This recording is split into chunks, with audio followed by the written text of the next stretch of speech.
game kalau harus presentasi karena berhubung selalu sudah beberapa waktu kita WFH jadi selalu meeting, jadi mesti ketika meeting dengan teman-teman lain harus menyiapkan diri untuk bahan-bahan presentasi termasuk buat game supaya tidak membosankan. Ada Amin Kanton. Oke, baik teman-teman, kita akan memulaikan ibadah kita pada hari ini. Sebelumnya, mari saya ajak untuk sama-sama mengambil. Ya, saya mengajak kita semua bersama-sama untuk mengambil waktu teduh. Mari kita berdoa secara pribadi. Mari kita mengambil waktu teduh.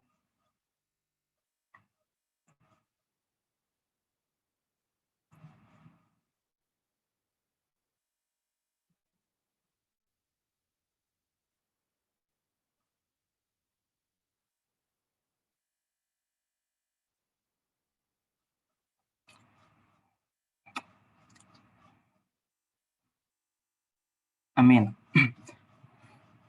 Ya, teman-teman, saya mau mengajak kita untuk sedikit mengisi kolom chat. Kira-kira dalam seminggu ini, apa yang teman-teman bisa syukuri untuk kebaikan dan kemurahan Tuhan? Silahkan bisa isi di kolom chat. Mari.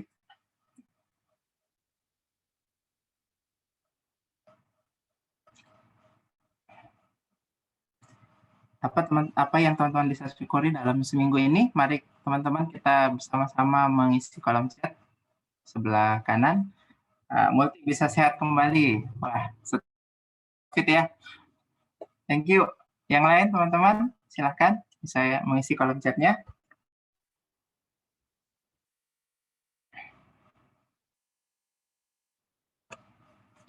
Tugas kuliah sudah selesai, Katina. Karena sehat, fungsional AA sudah keluar. Apa ini fungsional AA? Bisa jumpa Yoel dan Kak Anton. Ya, senang berjumpa dengan Abdiel. Ini Abdiel siapa ya? Salam kenal juga Abdiel. Jabatan dosen Kak. Oh ya, oke deh, Erna. Penjelasan ya dari AA. Ada lagi teman-teman yang bisa disyukuri?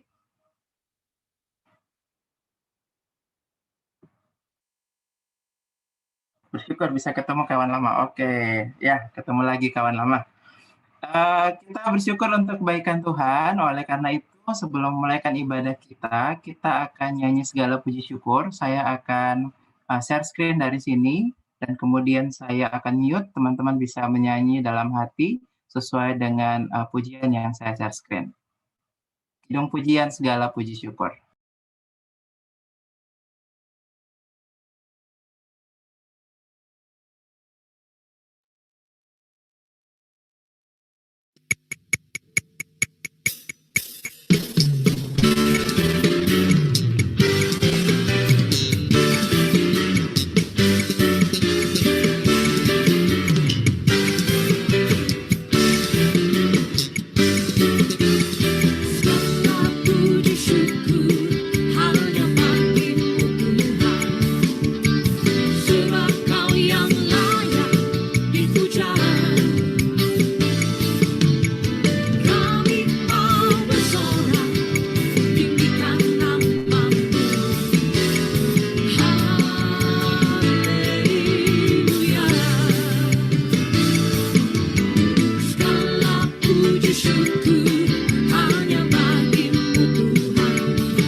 kita berdoa bersama-sama. Mari kita tunduk berdoa kepada Tuhan. Tuhan, kami sekali lagi datang bersyukur. Ada banyak hal yang boleh Tuhan kerjakan buat hidup kami, sehingga di masa-masa pandemi ini kami belajar bersyukur. Belajar bersyukur bahwa Tuhan baik, bahkan di tengah-tengah pergumulan kami, di tengah-tengah pergumulan di antara seluruh umat manusia, Tuhan bersama dengan kami. Dan saat ini kami akan beribadah bersama, menyerahkan waktu dan kesempatan ini, bahkan teknologi yang kami pergunakan. Semoga Tuhan boleh pakai ini untuk sekali lagi membentuk kami di hari ini. Menyerahkan waktu dan kesempatan ini, mohon Tuhan hadir bersama-sama dengan kami, menyatakan firman-Mu, menegur kami. Tuhan, ini doa kami dalam nama Kristus Yesus, kami bersyukur dan kami berdoa. Amin. Ya, saya melihat masih ada yang menulis tadi ya di kolom chat, Tenos bersyukur bisa pulang kampung. Aduh, pulang kampung. Saya rindu sekali bisa pulang kampung. Ya, teman-teman, kita akan sama-sama mendengarkan firman Tuhan yang kesempatan yang baik ini akan disampaikan oleh Kak Anton Katoba. Judulnya Suam-Suam Kuku, begitu ya. Apa itu? Nanti beliau akan sampaikan. Namun sebelumnya mari kita menyiapkan hati dan pikiran kita akan nyanyi satu pujian, kita akan bersama-sama menyanyikan kidung pujian Rohmu yang hidup. Biarlah ini boleh menjadi pengantar kita sebelum kita bersama-sama mendengarkan firman Tuhan yang akan disampaikan oleh Kak Anton Katoba.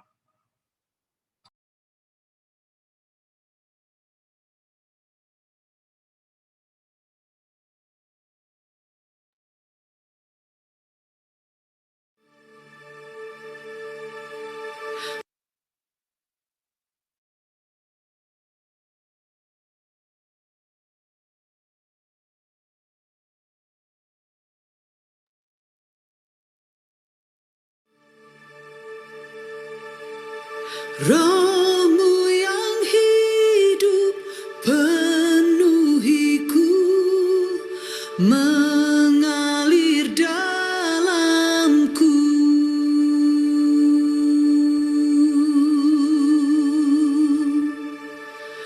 Jiwaku tenang bersamamu dalam naunganmu.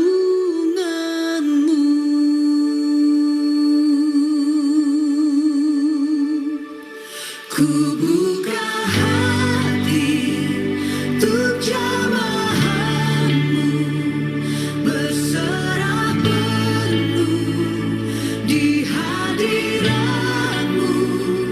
Kau ambil alih seluruh hidupku, di altarmu menyembahmu.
waktu dan kesempatan saya serahkan ke Kak Anton. Oke, mari kita berdoa. Bapa di dalam surga, kami mengucap syukur untuk kesempatan yang indah Tuhan berikan kami pada sore ini. Kami datangnya Tuhan mau merendahkan hati kami, membawa hancur seluruh hati kami, supaya Tuhan sekali lagi Tuhan kobarkan. Tuhan sekali lagi baharui. Tuhan sekali lagi kuatkan. Karena hanya di hadapan-Mu, di dalam firman-Mu Tuhan, firman yang hidup itu, kami akan mengalami kebangunan yang sejati. Kami membutuhkan firman-Mu, karena itu Tuhan berbicaralah kepada setiap kami, kepada hamba-Mu yang hina maupun setiap kami yang akan mendengar. Biarlah ya Tuhan, Engkau berbicara dengan cara-Mu, di dalam kedaulatan-Mu kepada setiap kami Tuhan. Kami mau membuka hati kami. Ya Tuhan, jagai setiap jaringan di tempat kami supaya kami boleh mendengarkan, menjalani setiap ibadah secara online ini dengan baik. Ampuni salah dosa kami Tuhan, di dalam nama Tuhan Yesus kami berdoa. Amin. Ya, selamat sore semua teman-teman. Mari kita membuka Alkitab kita dari Wahyu ya, Wahyu pasal 3. Wahyu pasal 3 ayat 14 sampai 21. Ya, coba Anda tolong Yoel baca dulu, Yoel. Bacain kita satu kali selesai.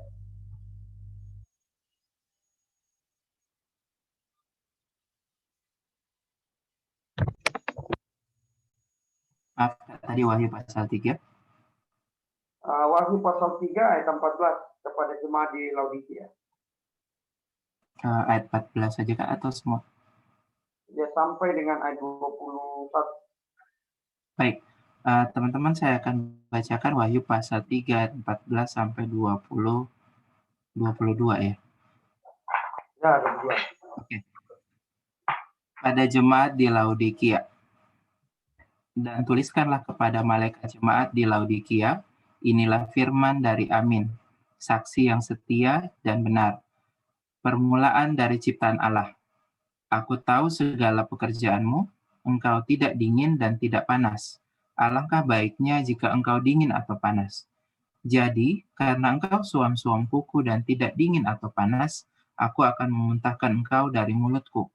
Karena engkau berkata, aku kaya dan aku telah memperkayakan diriku, dan aku tidak kekurangan apa-apa, dan karena engkau tidak tahu bahwa engkau melarat dan malang, miskin, buta, dan telanjang, maka aku menasihatkan engkau, supaya engkau membeli daripadaku emas yang telah dimurnikan dalam api, agar engkau menjadi kaya, dan juga pakaian putih, supaya engkau memakainya, agar jangan kelihatan ketelanjanganmu yang memalukan, dan lagi minyak untuk melumas matamu supaya engkau dapat melihat. Barang siapa kukasihi, ia kutegur dan kuhajar. Sebab itu relakanlah hatimu dan bertobatlah. Lihat, aku berdiri di muka pintu dan mengetok. Jikalau ada orang yang mendengar suaraku dan membukakan pintu, aku akan masuk mendapatkannya, dan aku makan bersama-sama dengan dia, dan ia bersama-sama dengan aku. Barang siapa menang, ia akan kududukan bersama-sama dengan aku di atas tahtaku. Sebagaimana aku pun telah menang dan duduk bersama-sama dengan Bapakku di atas tahtanya. Siapa bertelinga, hendaklah ia mendengarkan apa yang dikatakan Roh kepada jemaat-jemaat. Oke, terima kasih Yoel. Jadi sore hari ini teman-teman kita akan coba belajar makna apa yang dimaksud dengan penulis Wahyu ya di dalam waktu dia mengatakan suam-suam kuku. Ya. Jadi Tina beberapa hari yang lalu menghubungi saya untuk menyampaikan firman ini dan mengajak kita rekan-rekan alumni TMK Kota di Makassar untuk mulai memikirkan di tengah-tengah pandemi ini supaya jangan kita kehilangan fungsi dan peran kita sebagai ya anak-anak Tuhan di tengah-tengah pasti pressure yang tidak mudah, baik itu yang sudah berkeluarga yang belum berkeluarga, di tengah-tengah keluarga, di pekerjaan, ya, dan juga ada institusi kita. Nah, bagaimana kita nanti berperan di sana? Jadi pertanyaannya sebenarnya sederhana. Jadi bagaimana kita hidup di tengah-tengah dunia, ya, dunia yang kemudian mengalami perubahan, ya, perubahan oleh suatu hal yang tidak pernah kita bayangkan sebelumnya, ya, merubah seluruh tatanan. Nah, tetapi juga bukan hanya sekedar bagaimana hidup, tetapi konsistensi, ya, konsistensi untuk mengikuti Yesus di tengah-tengah situasi yang benar-benar berbeda. Bagaimana dua hal ini? Nah, sebelum kita masuk lebih jauh, teman-teman, mungkin kita perlu lihat tentang kondisi daripada jemaat Laodikia. Ya, jemaat ini luar biasa. Jadi terletak kira-kira 43 mil sebelah tenggara Philadelphia dan sebelah mil, ya, sebelah barat Kolose, dan 6 mil sebelah selatan Hierapolis. Kota ini juga menjadi pintu gerbang untuk masuk ke Efesus, dan sampai abad ketiga sebelum Masehi, kota ini dikenal dengan nama Diospolis, yaitu atau kota Zeus atau Roas. Nah, kemudian tahun 250 sebelum Masehi ada penguasa dari Syria, yaitu Antiochus II, yaitu memperluas pengaruhnya ke barat dan menaklukkan kota ini, dan kemudian karena dia ingin mengabadikan, ya, kejayaannya itu, maka dia mengganti nama kota itu dengan nama istrinya, Laodicea, ya, Laodicea, ya, dari situlah muncul kata Laodikia.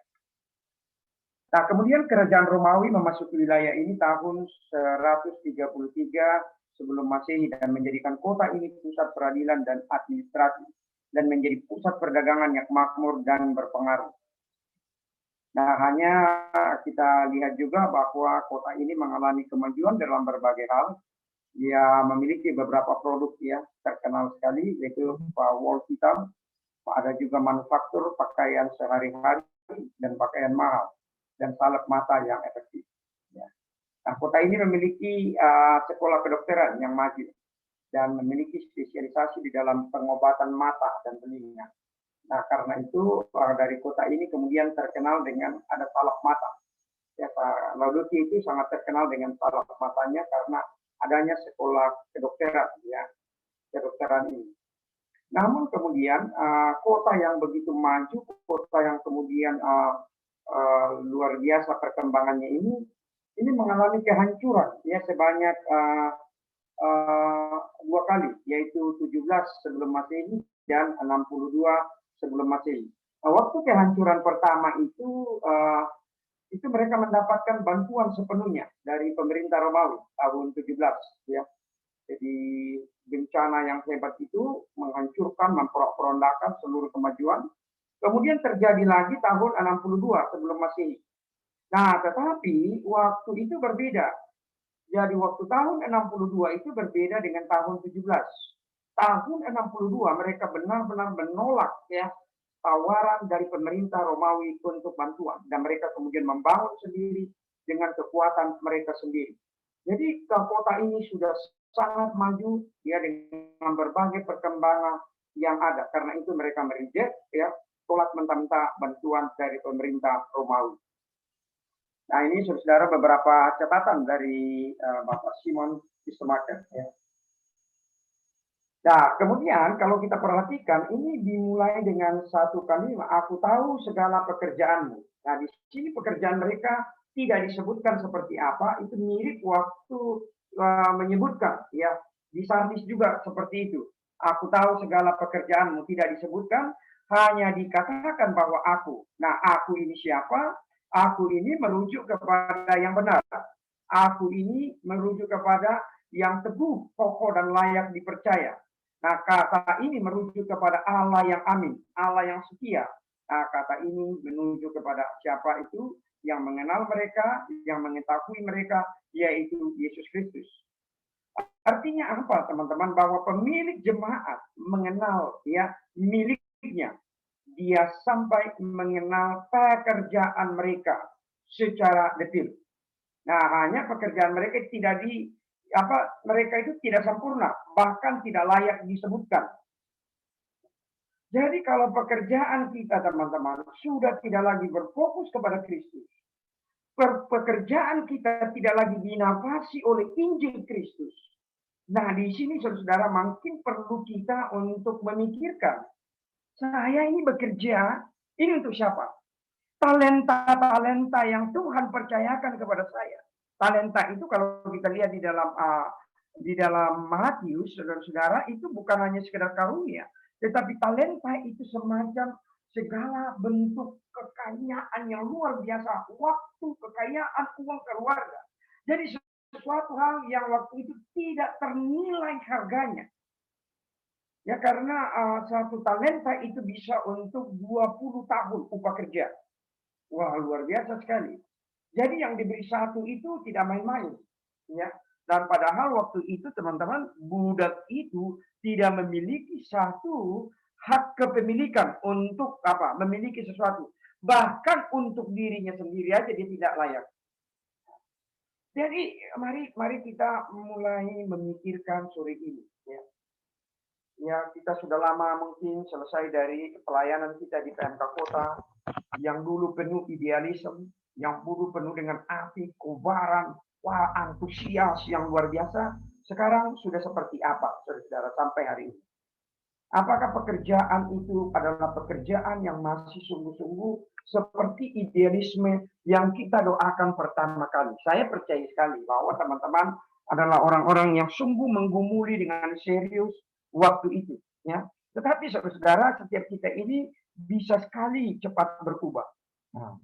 Nah, dikatakan di situ mereka tidak lagi aktif hidup, ya. Mereka hidup, tetapi mereka tidak hidup untuk Tuhan. Mereka hidup berpusat kepada diri mereka karena apa? Karena pengaruh ya kota Laodikia yang luar biasa kemajuannya. Luar biasa kemajuannya. Akhirnya itu saudara mengkontaminasi mereka, membawa mereka hanya hidup bagi diri mereka sendiri. Nah, jemaat ini adalah jemaat yang pernah mendengarkan Injil, yaitu generasi pertama. Dan mereka itu adalah orang-orang yang antusias. Jadi saudara, kalau jemaat Laodikia dimasukkan ke dalam bagian dari beberapa jemaat di sini, itu artinya bahwa jemaat ini adalah jemaat yang penting. Jemaat Efesus, jemaat Sardis, ya Philadelphia dan seterusnya. Artinya mereka juga adalah jemaat yang penting di dalam gereja mula-mula. Tetapi kemudian saudara, generasi berikutnya tidak lagi. Mereka menjadi suam-suam kuku dan tidak lagi mau memberitakan Injilnya. Tidak lagi peduli ya dengan Injil. Mereka acuh tak acuh dan apatis terhadap pekerjaan Tuhan dan sama sekali tidak mempedulikan. Ini yang terjadi dengan generasi kedua, saudara. Nah, suam-suam kuku itu artinya apa, saudara? Ya, ini penting. Jadi kita mulai masuk di sini, suam-suam kuku itu artinya apa?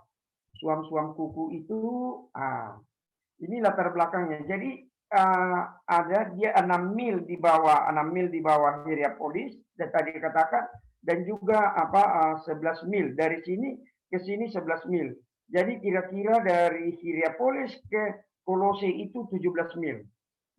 Nah di situ saudara-saudara ada di Hierapolis ini itu ada mata air yang panas, ya. Jadi mata air yang panas ini kemudian saudara itu sangat berfungsi waktu masih panas. Jadi belerangnya itu sangat berguna bagi orang-orang di Hierapolis waktu ada di dalam keadaan panas. Sampai di Laodikia itu sudah dalam keadaan suam-suam kuku. Jadi kandungan yang ada di situ tidak lagi bermanfaat dan berbahaya. Waktu dia sampai kepada Hierapolis, ke Kolose menjadi dingin. Nah, jadi di sini saudara saya baru paham artinya bahwa apa yang dimaksud oleh Yesus itu waktu dia katakan itu suam-suam kuku.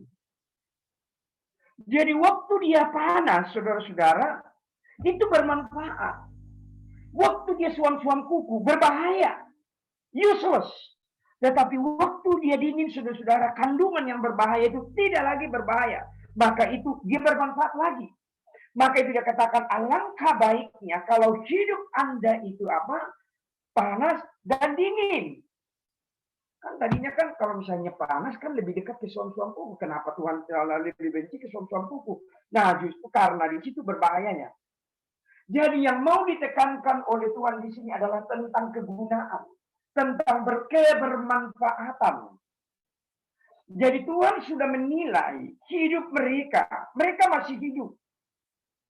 Tetapi hidup yang berpusat pada diri. Di tengah-tengah saudara tawaran, segala bentuk kemewahan dan kemajuan kota Laodikia. Mereka akhirnya terhisap, terkontaminasi. Mereka akhirnya saudara-saudara akhirnya menjadi serupa dengan orang-orang di sana. Mereka masih ke gereja. Mereka masih beribadah. Gereja masih ada di sana, saudara. Tetapi hati mereka untuk Injil itu menjadi dingin. Dan karena dingin itulah akan berdampak kepada kehidupan yang kemudian tidak peduli dengan pekerjaan Tuhan. Tidak peduli dengan pemberitaan Injil. Mereka hidup mengumpulkan uang, mengumpulkan harta. Just only for their self and their family. Nah, disitulah saudara-saudara apa yang dikatakan oleh apa Yesus di sini. Kamu suam-suam kuku. Karena itu aku akan muntahkan kamu. Aku akan muntahkan kamu. Ya.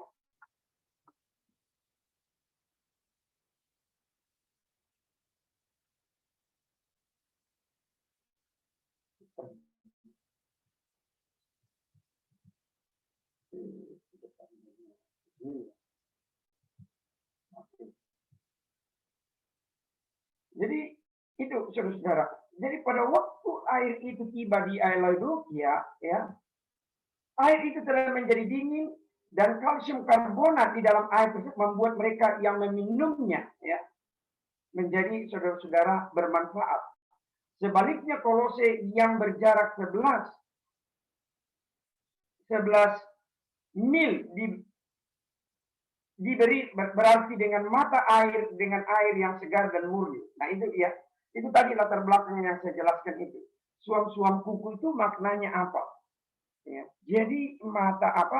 Adanya kandungan itu yang membuat berbahaya, ya, kalsium karbonat, ya, di dalam air yang membuat ya mual mereka yang meminumnya.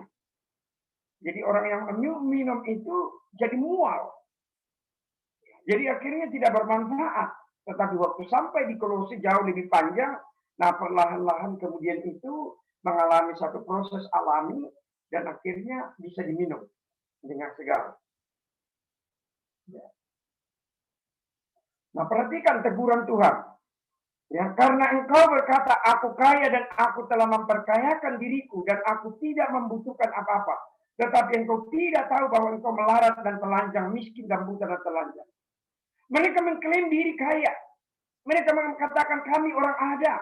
Kami cukup. Segalanya kami punya. Mungkin sekali ini adalah mereka yang ada di dalam abad, ya, yang tadi saudara-saudara 62 ya sebelum Masehi itu. Waktu terjadi guncangan, mereka yang bersama pemerintah di situ menolak bantuan dari Roma oleh karena mereka sudah ada di dalam kecukupan yang begitu rupa.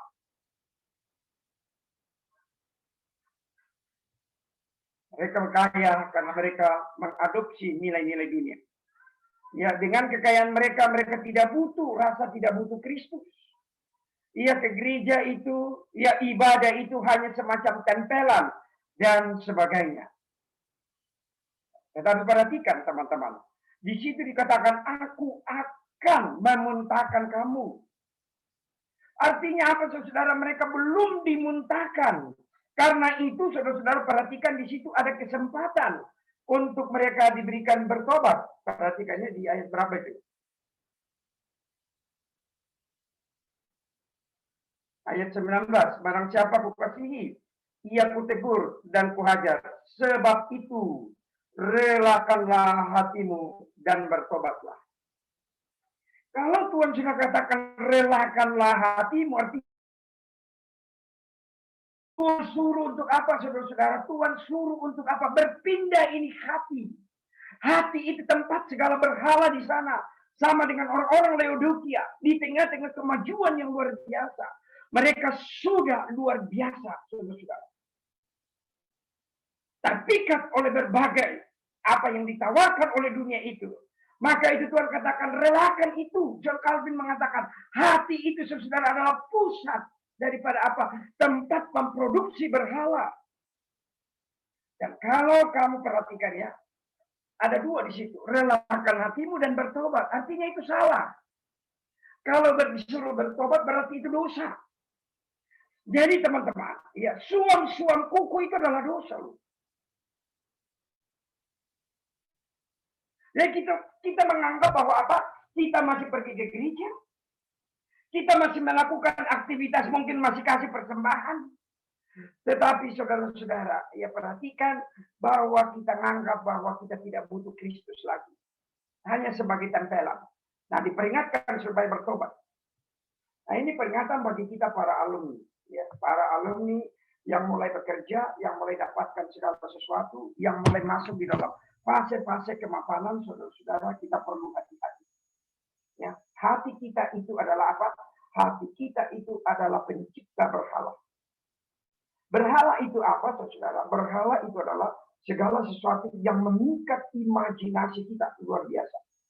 Imajinasi itu, saudara, itu membuat gairah sedemikian rupa. Nah, ingat dulu, seberapa kemudian lebih berapi-api kita waktu kita di PMK Kota dengan sekarang. Ini kira-kira kita dari PMK Kota, kita rata-rata sudah berapa tahun? 10 tahun enggak?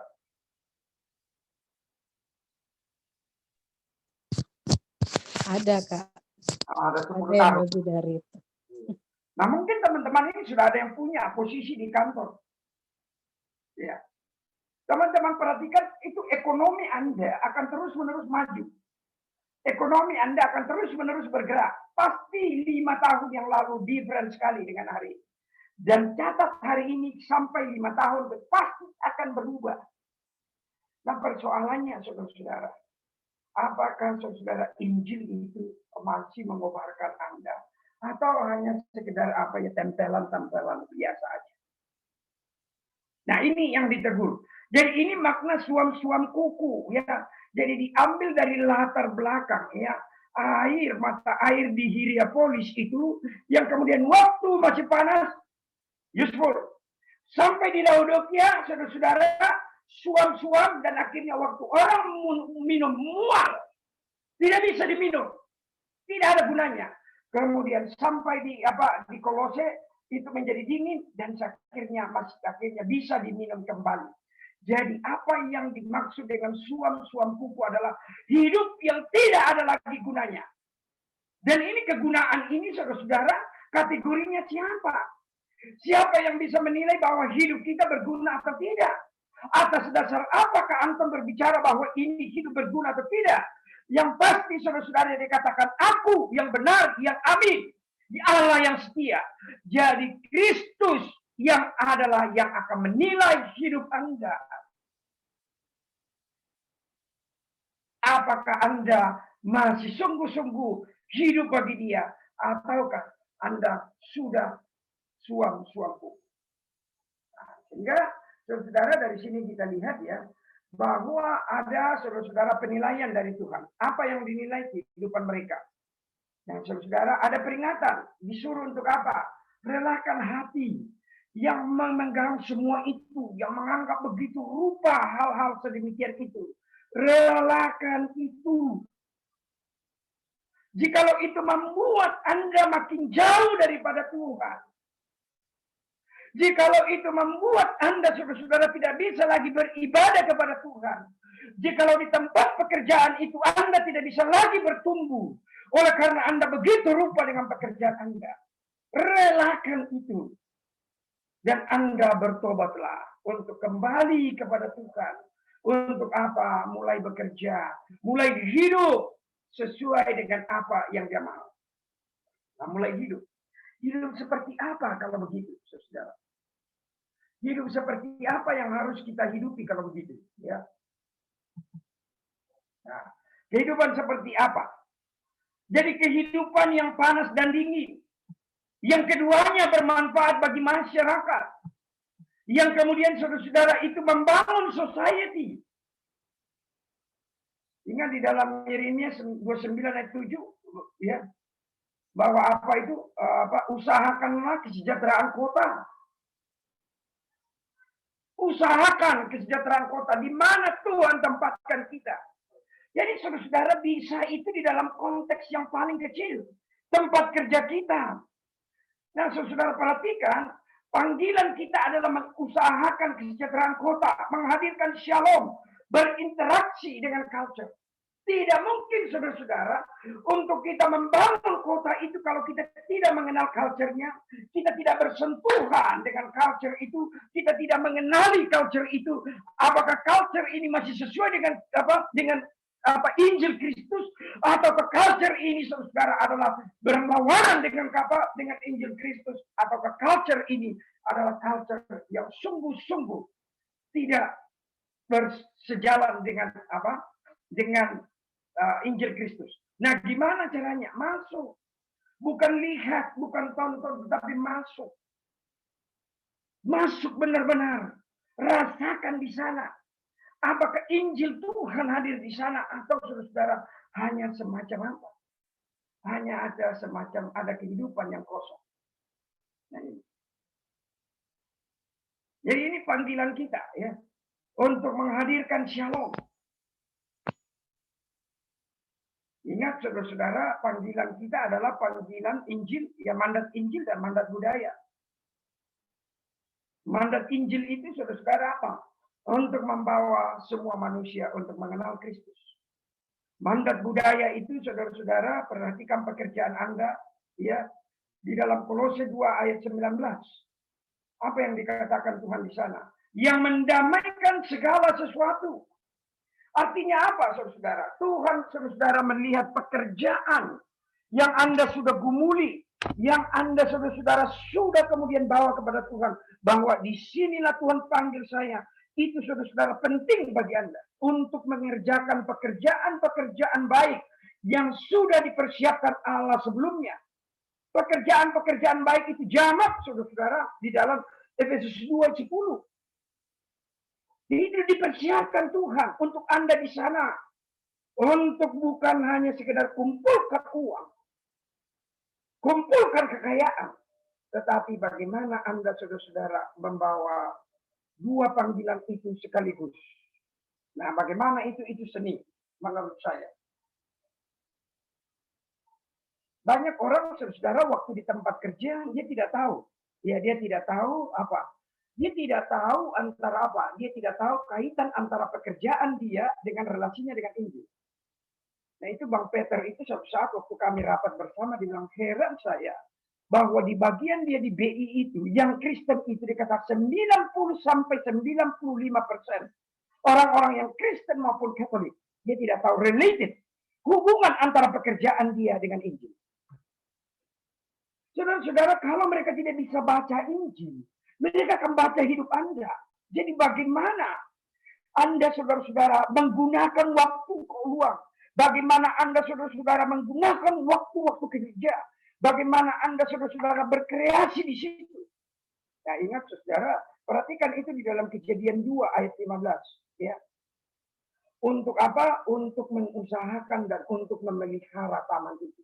Nah, memelihara itu saudara-saudara, itu berkaitan dengan kreativitas.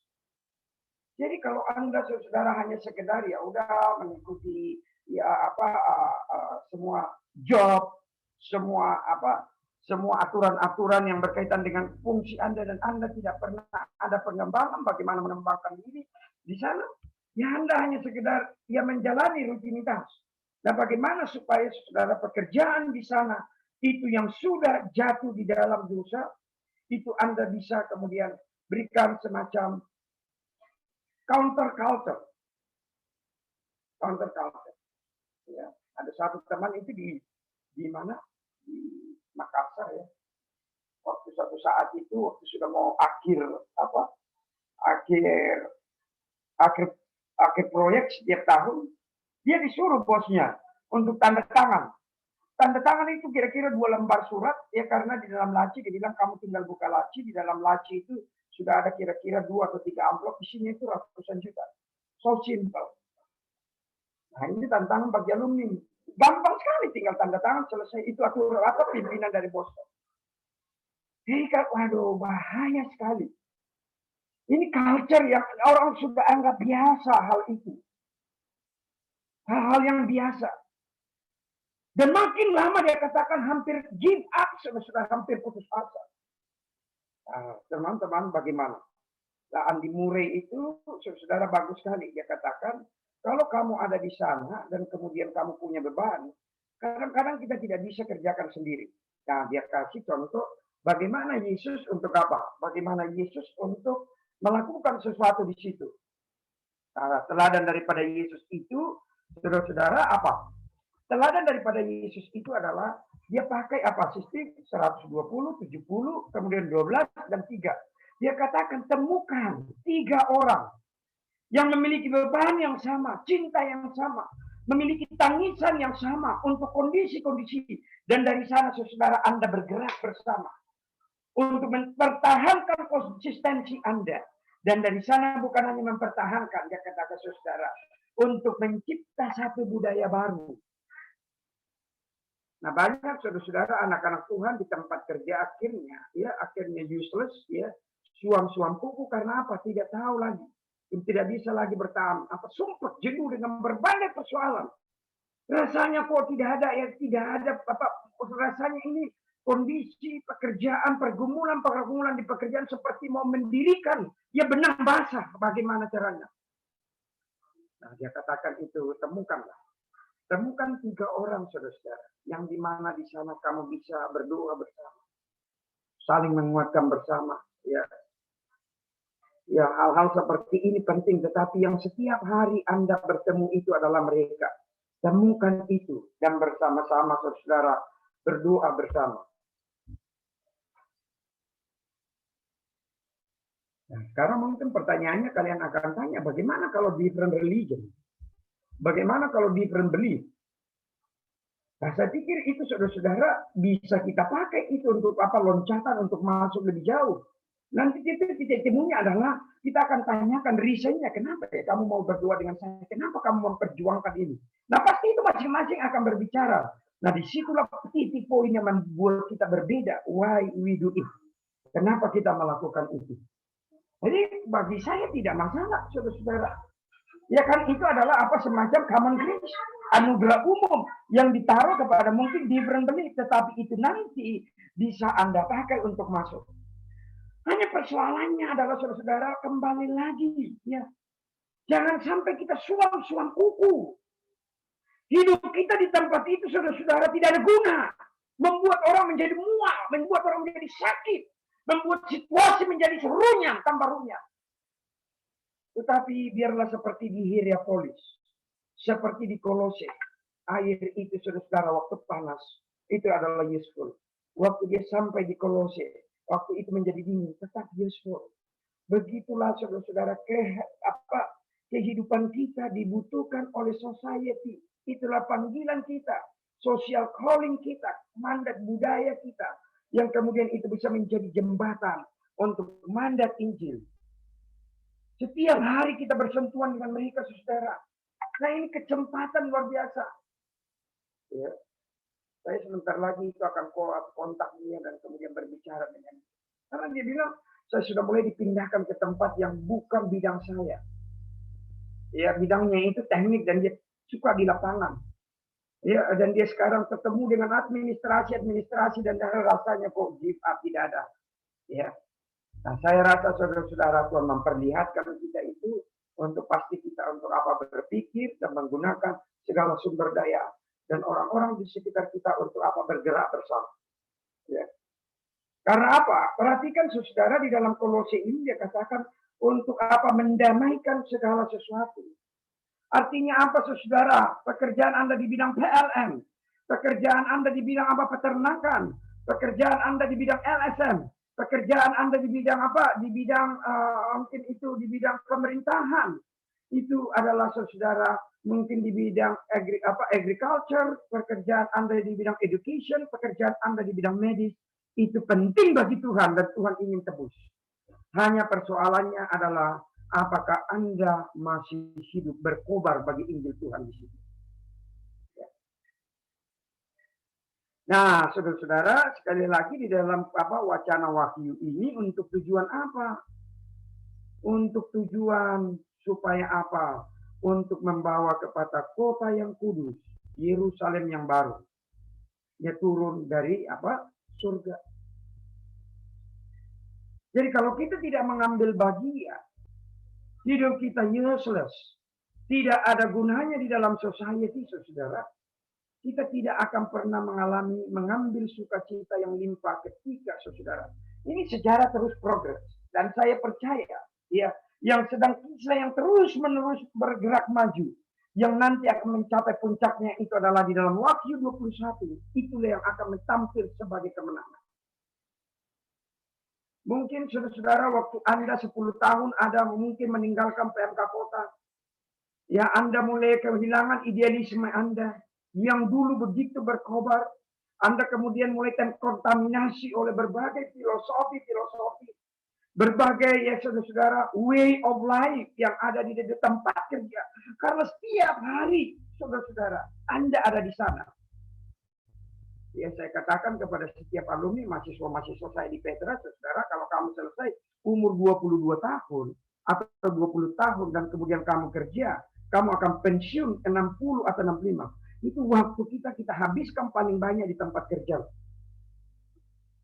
Maka kalau kita salah untuk melihat pekerjaan, saudara, maka kita akan menghabiskan waktu kita terlalu banyak. Nah, maka ini penting, ya. Saya katakan ini. Ya. Jadi bagaimana sekarang, saudara, ketika kita masuk di dalam masyarakat, ya, dua panggilan itu jangan pernah hilang. Panggilan Injil dan mandat budaya itu. Ya, dua hal yang terus dibawa bersama-sama. Apalagi di masa-masa pandemi ini. Saat orang mulai banyak stres, orang mulai banyak kemudian mengalami himpitan-himpitan ekonomi dan sebagainya. Apa yang bisa kita lakukan? Di dalam kelompok lingkungan paling terkecil, apa yang bisa kita lakukan? Kalau teman-teman tahu ya, di mana? Di Jepang itu mulai muncul apa itu? Saudara. Banyak sekali orang hari-hari ini di Jepang itu mati karena apa? Saudara, bunuh diri karena apa? Merasa sepi. Dan ini tantangan luar biasa. Sampai Jepang itu melihat suatu hal yang luar biasa. Harus dibentuk satu kementerian khusus. Ya mungkin kita yang masih bekerja dari rumah, tapi saya pikir kita bekerja lewat begitu banyak berinteraksi. Apakah itu mungkin masih ada yang turun ke lapangan 50-50, 50% online, 50% offline, 50-50, tapi kita masih bertemu. Nah, bagaimana gairah Injil itu, saudara-saudara, membawa kita bahwa orang tanpa Kristus akan binasa. Tetapi juga saudara-saudara bahwa kita tidak hanya sekedar bahwa Kristus itu penting bagi mereka, tetapi kalau mereka saudara mau mati dan kita membiarkan itu di hadapan kita dan mereka tidak ada makanan, nah kita juga ini saudara-saudara saya pikir sesuatu hal yang keliru. Nah itu yang kemudian saya bicarakan dengan anak-anak saya. Ya, saya berbicara dengan anak-anak saya mulai tahun lalu sampai dengan sekarang. Di tengah-tengah saya turun ke jalan, saya lihat itu loh mereka. Kalau di Surabaya itu sekarang nggak tahu ya, kalau di Makassar itu namanya itu orang-orang muslim itu teman-teman. Saya lihat lebih dahsyat mereka, lebih terorganisir dan yang lebih kekal. Itu setiap Jumat itu namanya Jumat berkah. Sehingga di sepanjang jalan itu banyak sekali orang turun di jalan karena apa? Tahu bahwa orang-orang itu akan mulai membagikan makanan-makanan. Nah, saya tanya kepada anak-anak saya, gimana? Apa yang kamu bisa lakukan?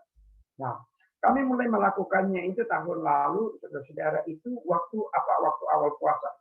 Jadi selama 1 bulan penuh itu saya berbicara kepada mereka. Ayo, bagaimana? Kita mau berdoa nggak? 1 bulan ini kita memberikan sesuatu kepada seluruh sapam. Kan waktu itu pintu gerbang itu dibuat jadi satu. Jadi sapam itu semua terkumpul jadi satu. Every day, saudara-saudara, kami menyediakan itu selama bulan puasa itu 12. Selama 30 hari, 12 paket nasi bungkus bersama minuman. Kami kelola sendiri. Saya suruh mereka untuk terlibat, ambil bagian dan sebagainya. Nah, itu kami kerjakan selama beberapa waktu. Kali lalu terus berlanjut. Dia juga masih dapat tugas dari sekolah. Nah, satu saat itu saya turun dengan dia. Jadi ini. Satu saat itu saya turun dengan dia, anak saya yang kedua. Jadi dilatih. Hati kita ini, saudara-saudara, kalau tidak pernah dilatih, itu ya saudara-saudara, itu apa yang terjadi di Taman Eden itu akan terus menjadi kedagingan kita. Self-center, nenek moyang dosa, berpusat pada diri. Bahwa aku juga susah, aku juga mengalami masalah. Kalau itu terus yang kita pikirkan, saudara, kita tidak akan pernah, saudara, keluar dari persoalan diri. Nah, apa yang saya mau sharingkan? Waktu saya turun dengan Barak, ya, saudara, waktu itu dia naik ke mobil. Nah, apa yang dia katakan waktu dia naik ke mobil? Waktu dia naik ke mobil itu dia bilang begini, saudara. Waktu dia naik ke mobil itu, dia ngomong ke saya, sudah ini saya semprot-semprot tangannya dia setelah dia memberikan ini. Pak, bagus ya Pak ya? Apa yang bagus ya kalau kita melakukan ini? Kenapa? Kamu katakan ini bagus kalau kita lakukan ini. Iya Pak, kan bagus kan kalau kita lihat wajah orang itu senang. Wajah orang itu tersenyum. Itu loh yang ditangkap anak sekecil ini.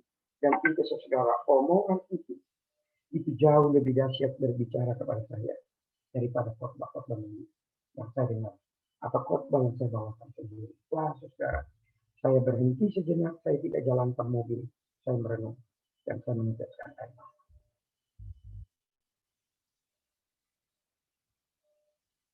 Useful bagi dia, saudara. Bermanfaat bagi dia. Sejak kecil dia lihat ada sesuatu yang baik.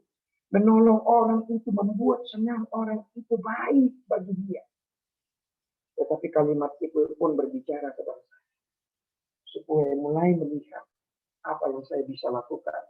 Di tengah-tengah dunia yang makin sulit ini.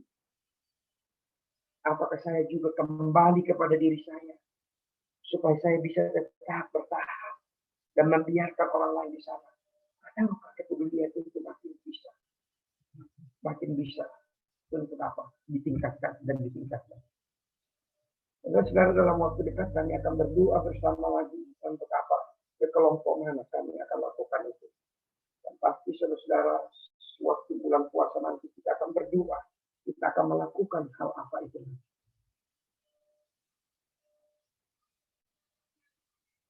Inilah kehidupan yang Tuhan mau, saudara. Yaitu kehidupan yang membawa shalom. Kehidupan di tengah-tengah dunia yang makin, saudara, makin egois, makin individualis, makin merasa tertekan, makin merasa untuk apa, bagaimana berjuang dan bertahan, bagaimana mengumpulkan segalanya itu, saudara. Kita harus kasih counter culture. Dan saudara-saudara, tidak harus dengan hal-hal yang besar, hal-hal yang kecil sekalipun. Nah, sekarang saudara saya akan tutup bagaimana kita masuk. Bagaimana kemudian hidup yang bermanfaat itu bisa kita bawa di dalam 3 area. Satu itu adalah di dalam apa? Di dalam kehidupan fisik, satu di dalam institusi, dan satu di dalam kehidupan pribadi kita. Ya. Yang pertama, saudara-saudara, hari-hari ini karena pandemi orang kembali ke tempat masing-masing. Ya. Tadi Yoel sempat baca ya, apa yang disyukuri, bisa pulang kampung. Kembali ke kampung, kembali ke rumah, kita kembali ke desa. Kita ada dengan orang-orang yang selama ini saudara begitu sulit untuk kita cari waktu untuk bersama dengan mereka, orang tua kita, keluarga-keluarga terdekat kita. Tetapi pertanyaannya adalah apa yang kita lakukan? Pasti di sana mereka saudara ketakutan juga menghadapi semua ini. Pasti mereka juga saudara secara emosional tertekan. Pasti saudara-saudara mereka mempertanyakan tentang kebenaran Injil. Mereka kemudian bertanya-tanya tentang Tuhan. Every day sekarang kita berkumpul bersama dengan orang-orang terdekat kita. Apa yang kita doakan untuk itu? Apa yang kita lakukan itu? Sekarang masuk. Berbicara. Siapkan waktu bagi mereka. Dengarkan pergumulan-pergumulan mereka. Dan dari sana Anda bisa untuk apa? Men-sharingkan ke kita. Setiap hari saudara-saudara saya mendengarkan pergumulan mereka. Anak-anak saya. Setiap hari saudara-saudara saya berjuang bagaimana supaya mereka, saudara-saudara bisa menikmati masa-masa di rumah. Dan kemudian saya buatkan berbagai hal supaya dia bisa nikmati. Tetapi di situ saudara saya pasang telinga bagi mereka. Apa yang mereka percakapkan, apa yang mereka permainkan. Supaya malam harinya saya bisa berbicara firman Tuhan untuk apa yang mereka sudah lakukan sepanjang hari itu. Kita makin dekat dengan keluarga kita. Jangan sampai momentum emas ini saudara terbuang hanya oleh karena saudara kita kemudian berpikir tentang hal-hal yang selama ini mungkin menyenangkan kita. Yang tidak bisa lagi kita raih. Perjalanan-perjalanan traveling. Perjalanan-perjalanan dinas kantor, rapat bersama dengan teman-teman kantor, kunjungan-kunjungan bersama teman-teman kantor, kegiatan-kegiatan bersama teman-teman kantor, yang di situ saudara Anda bisa menikmati fellowship dengan teman-teman Anda jauh dari rutinitas di rumah, kebiasaan-kebiasaan di rumah. Sekarang saudara-saudara Anda kemudian tidak dapatkan dan masuk kepada keluarga. Hidup sekarang mungkin hanya 3 dimensi, kamar, ruang tamu, kemudian kamar mandi atau apa saja. Selalu kecil dimensinya. Tetapi bagaimana kita bisa bermanfaat di dalam keluarga kita.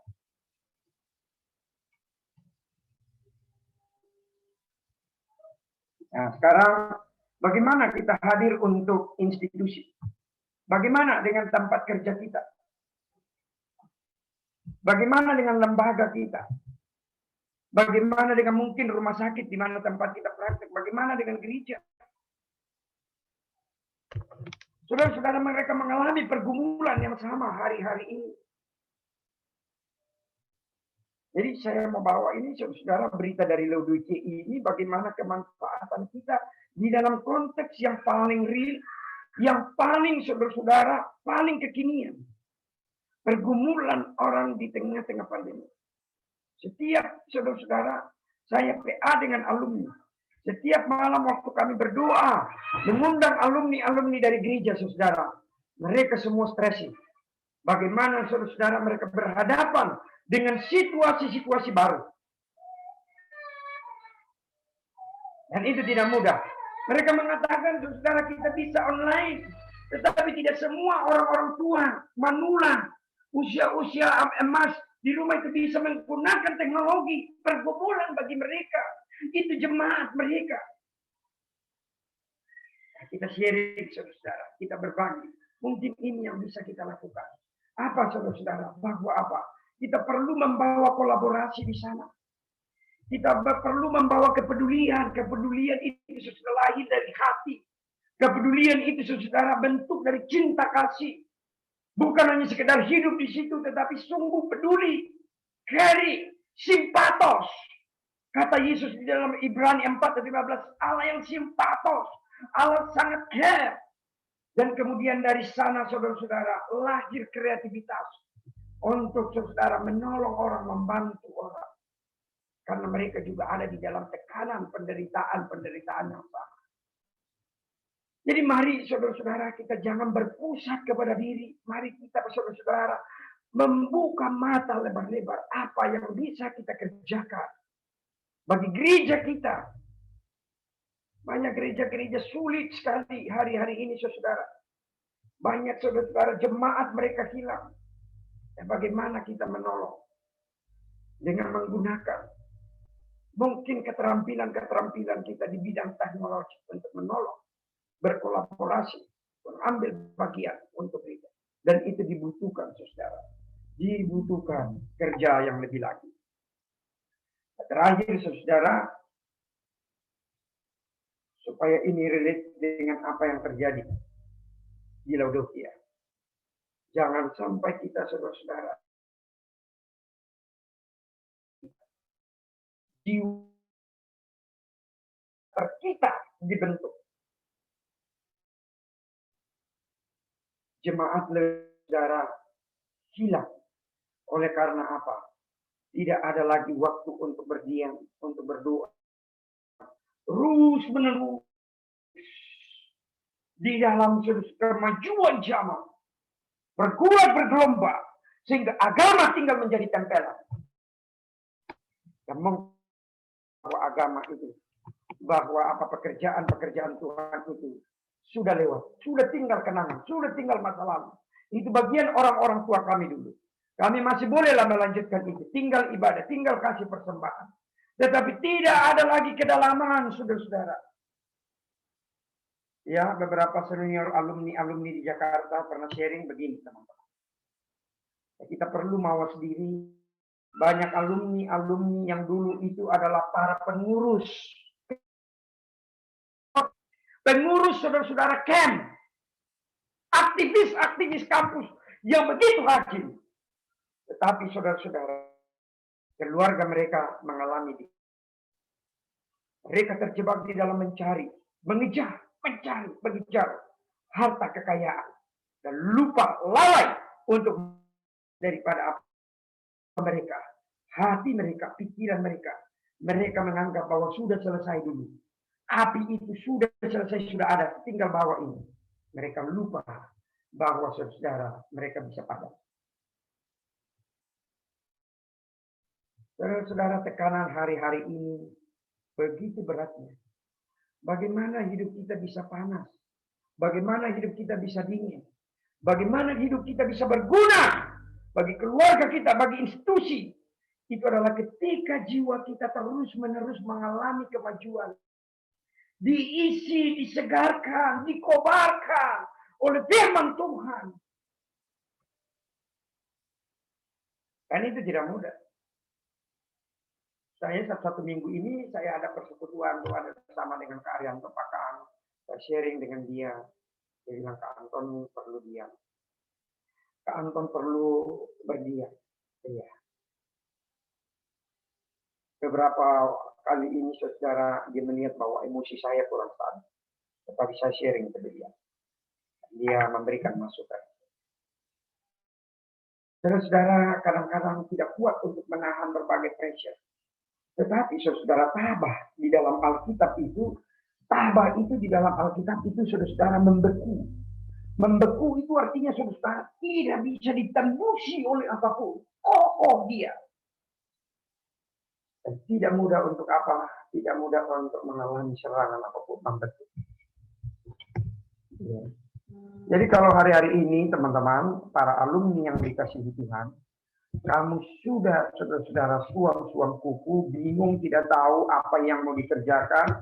Kamu ada, tapi saudara-saudara kamu tidak buat apa-apa. Kamu punya harta kekayaan segala yang kamu impikan, kamu sudah dapat. Tetapi perhatikan, kamu ada di dalam kekuatan. Relakanlah hatimu dan bertobatlah. Ini jemaat ini belum. Akan kumuntahkan, baru akan. Ya, Tuhan masih sayang. Sore ini Tuhan masih sayang kita dan Dia ingin supaya kita siapa yang ada di dalam jiwa kita. Siapa itu yang menjadi kesungguhan yang benar-benar kita kejar dengan begitu rupa. Apakah Tuhan yang bermain? Nah, saya tutup dengan ini, saudara. Teman-teman yang belajar ilmu tanah pasti tahu. Ya. Ini. Tanah itu kalau jenuh, saudara-saudara perhatikan ya. Jadi kata ini saya ambil karena apa? Ini sudah lama sekali ini pandemi. Ya kita berpikir bahwa kita mau masuk tahun 2000 berapa itu 2021 setelah mulai dari Maret itu kita kemudian shock dengan berita pertama adanya kasus di Indonesia. Kita terus kita tidak tahu kurvanya kapan. Kita waktu bilang masuk mau Maret kita berharap makin landai. Ternyata saudara makin menggila. Vaksin muncul, tidak ada juga titik-titik terang. Malah saudara-saudara varian baru muncul, 2 varian baru, beberapa sama N berapa itu. muncul, saudara. Kita mulai khawatir, apakah vaksin yang sudah dicetak ini, saudara, bisa membuat kebal orang terhadap 2 varian baru? Kapan? Teman saya dokter waktu kami PA kemarin, ya, pakai Mataram, mungkin 10 tahun ini barang baru bisa benar-benar. Saudara, orang mulai jenuh. Jenuh itu saudara nggak tahu, jenuh itu gimana? Bosan, bingung, kosong, dan tidak tahu. Nah, tanah yang jenuh itu seperti itu, saudara. Itu tanah yang jenuh itu sulit sekali untuk masuk ke dalam. Oleh karena apa, saudara? Itu karena pori-pori dia itu begitu apa? Begitu biasa. Nah, tetapi tadi waktu saya berbicara bahwa diam dan ketakutan, bahwa biarlah di masa-masa jenuh ini, di masa-masa pandemi ini, kita diam. Nah, saudara, saya ambil dari buku ini, ya, dari buku ini di bab 8, ya. Mungkin Anda yang pernah baca, Liturgy of the Ordinary, ya, ditulis oleh T.S. Harrison. Ya, bagaimana kita menjadikan kebiasaan kehidupan itu sehari-hari itu sebagai liturgi. Nah, dia katakan dia sedang menunggu, lagi menunggu macet. Jadi ilustrasinya itu diambil waktu dia macet luar biasa, jengkel luar biasa. Nah, tetapi diam yang produktif itu, saya ambil dari ilmu tanah ini. Ya, ambil dari ilmu tanah. Diam yang produktif itu, teman-teman, waktu tanah itu tidak ditanami. Jangan berarti bahwa kamu tidak ada aktivitas sama sekali. Tetapi di bawahnya tanah itu saudara-saudara ada sesuatu yang bekerja luar biasa, yaitu mikroorganisme. Begitu aktifnya di sana. Itu mempersiapkan terbentuknya rongga pori-pori supaya saudara supaya 2 unsur ini bisa ada dengan maksimal, yaitu air bisa masuk secara maksimal ketika pori-pori itu terbentuk dengan baik, dan juga saudara udara untuk apa? Untuk mikroorganisme juga bisa hidup dengan tenang. Dan di mana itu saudara kita tidak lihat waktu dia diam. Jadi diam, saudara-saudara, berarti Anda tidak buat apa-apa. Nah, ini yang saya katakan, invisible ministry. Dan secara khusus kita masuk di dalam jiwa kita. Kita mulai, apakah aku masih ada di dalam kasih yang mula-mula? Apakah aku masih ada di dalam cinta yang mula-mula? Apakah Injil Tuhan ini masih terus sungguh-sungguh boleh menjadi pedoman bagi hidup saya? Ataukah saudara-saudara hidup saya sudah mulai hanya saudara-saudara mengikuti arus zaman ini? Apa yang dikatakan oleh dunia ini, saya mulai terkontaminasi. Kita mulai saudara berpikir masuk ke dalam. Itu yang disebut dengan invisible ministry. Mungkin orang tidak lihat. Tetapi perlu saudara-saudara supaya kita tahu di mana posisi kita. Anda bisa tertipu teman Anda. Anda bisa tipu kawan-kawan Anda. Tetapi perhatikan, aku tahu segala pekerjaan. Tuhan, sang pemilik hidup Anda, tahu benar hidup Anda dan saya, saudara. Dia tahu sampai kedalaman hati kita. Kalau kita tidak ada lagi api, itu karena apa? Bahan bakar kita, saudara, mulai menipis. Kita kaya, tetapi firman Tuhan katakan kamu telanjang. Telanjang itu, saudara, bahwa seluruh yang kita cari tidak bisa untuk menutupi. Bahkan tidak bisa untuk menutupi tubuh kita. Useless. Tanpa Tuhan, useless. Invisible. Itu penting. Kita selama ini mungkin, saudara, bergairah ketika melihat yang visible, yang kelihatan. Tetapi seperti tanah ini waktu dia. Di sanalah saudara-saudara kekuatan Anda. Di sanalah api Anda. Untuk Anda bergerak bersama dengan apa? Gerakan dari Allah Roh Kudus. Di tengah-tengah dunia. Makin hari makin membutuhkan cinta kasih Tuhan. Untuk Anda. Makin panas dan makin dingin.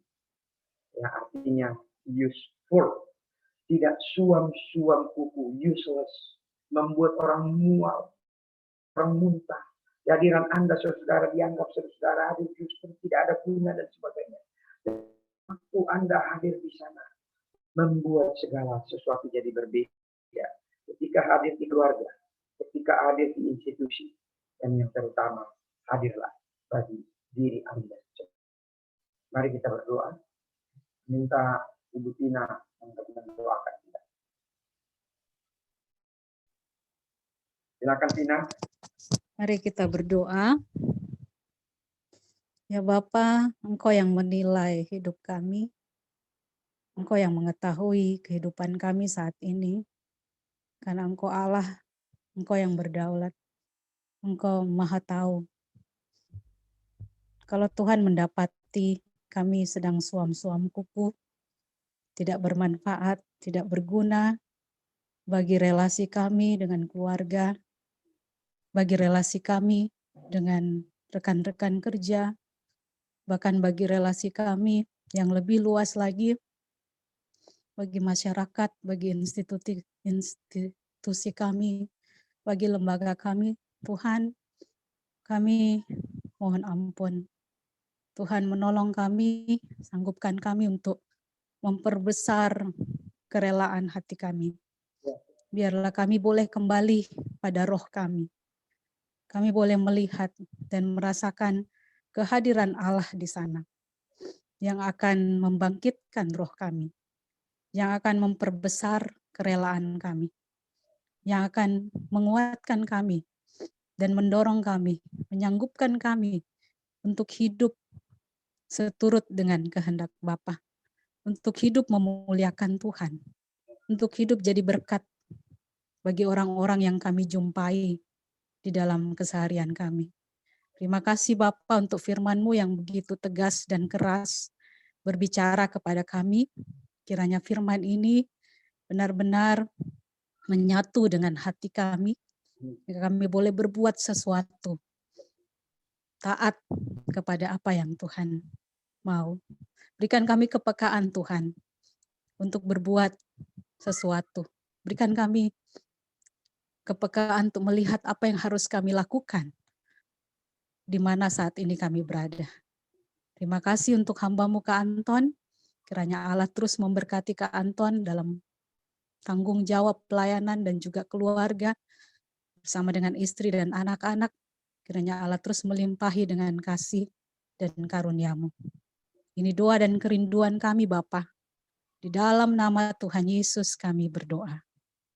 Amin. Terima kasih Tina. Ya Kak. Baik, terima kasih untuk Kak Anton untuk khotbahnya di sore sampai malam hari ini ya. Sebuah refleksi buat kita di tengah-tengah masa pandemi ini, apa yang sedang kita kerjakan dan untuk siapa kita bekerja. Itu menjadi sebuah pertanyaan refleksi buat kita bersama.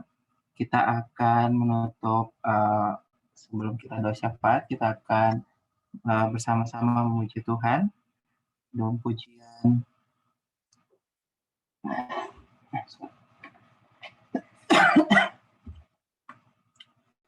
Kidung Pujian Sampai Akhir Hidupku, saya share screen ke teman-teman. Apakah tampak? Karena tadi sepertinya tidak tampak di teman-teman. Tampak. Oke, baiklah. Terima kasih Chris untuk konfirmasinya. Kita akan nyanyikan pujian ini. Saya share screen dan Kidung Pujian Sampai Akhir Hidupku. Kemudian nanti akan dipimpin doa syafaat oleh teman kita Yuris.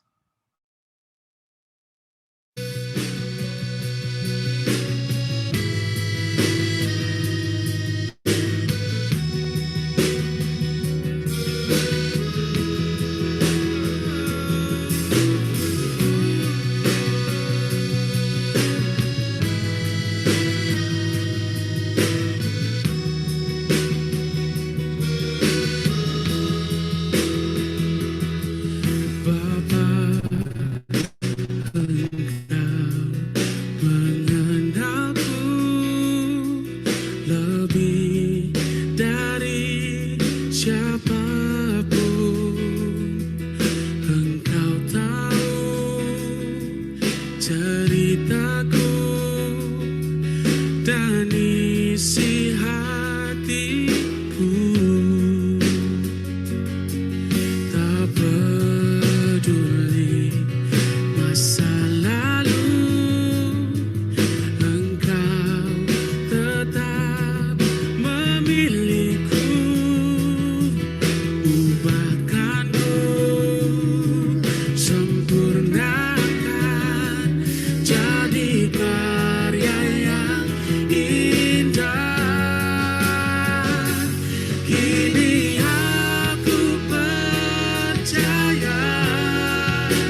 waktu dan kesempatan untuk doa syafaat saya serahkan ke Yuris.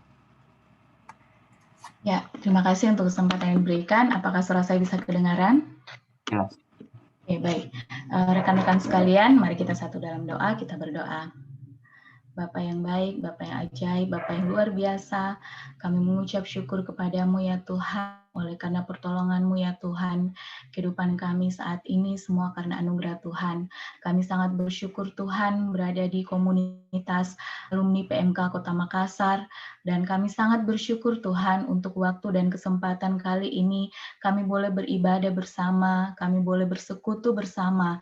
Terlebih Tuhan, kami telah mendengarkan kebenaran firman Tuhan.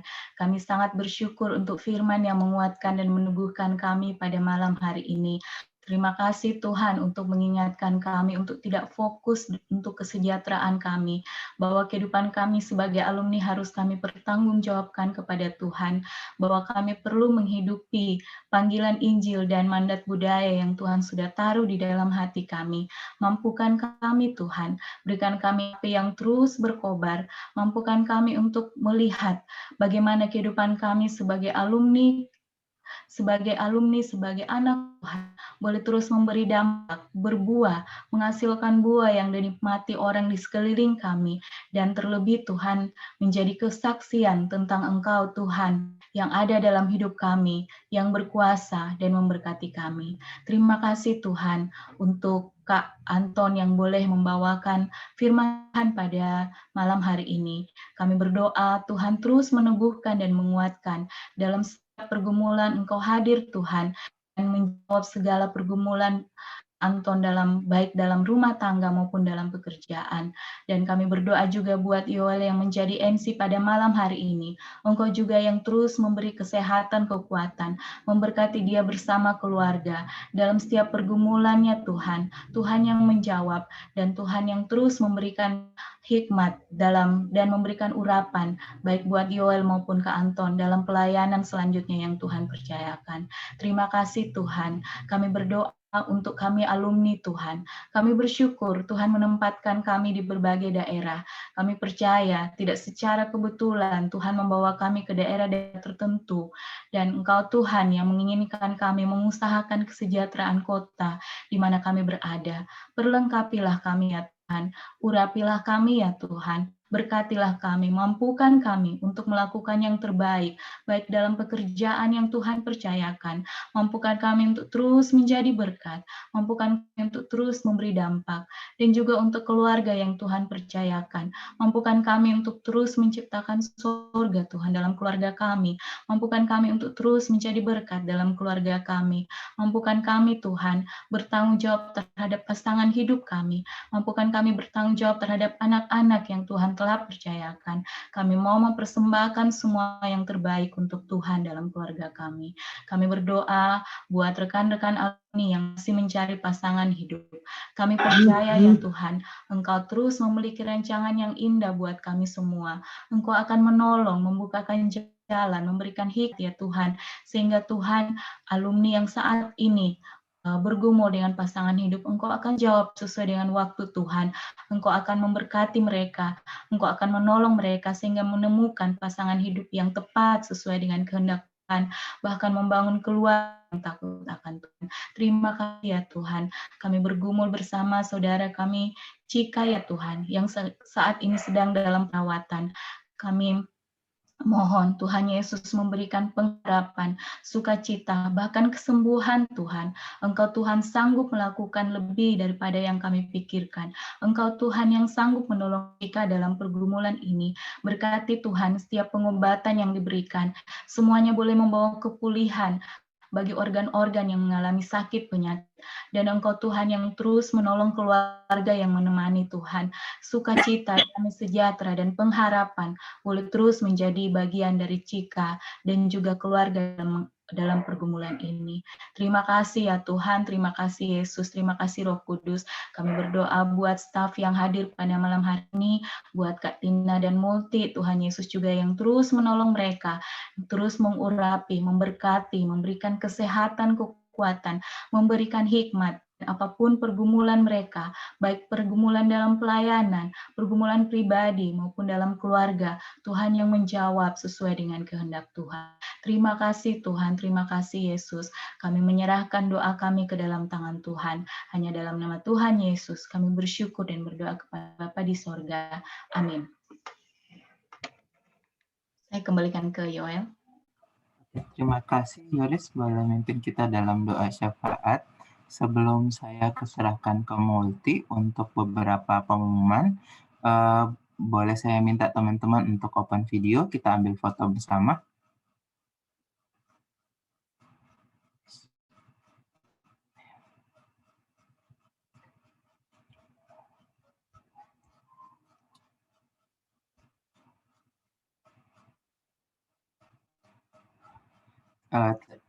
Yang lain boleh open video ya.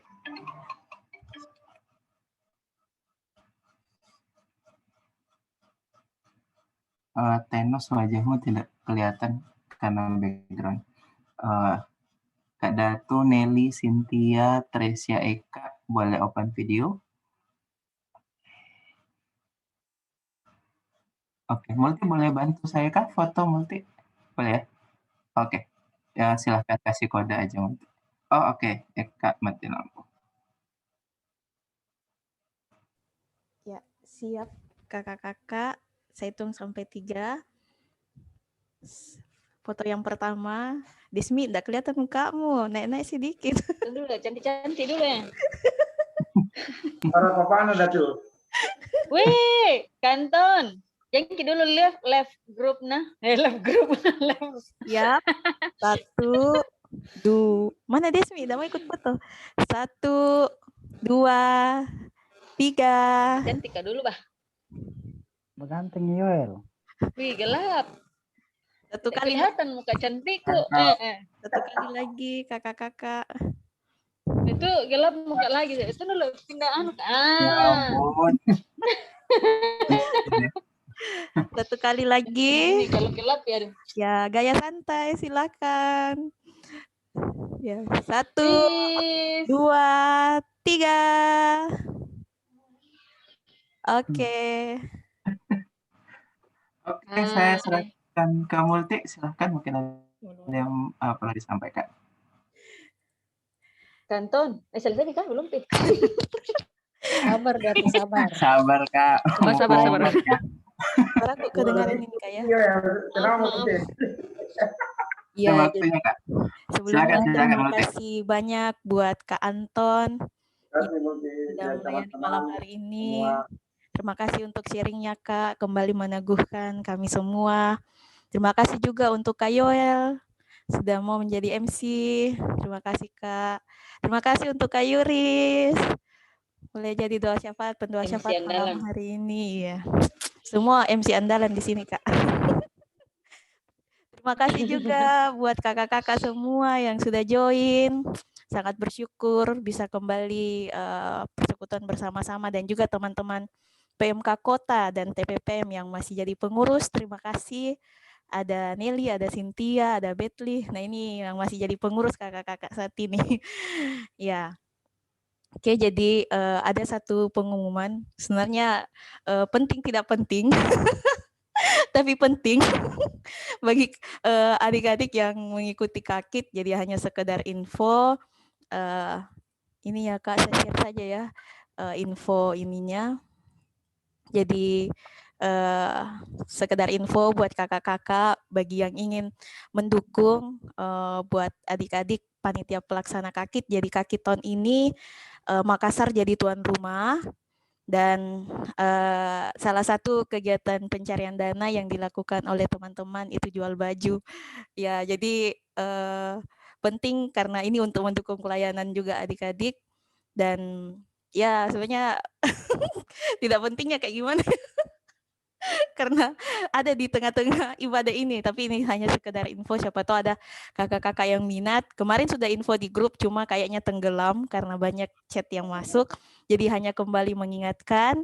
Dan batas untuk pre-order bajunya itu besok tanggal 15.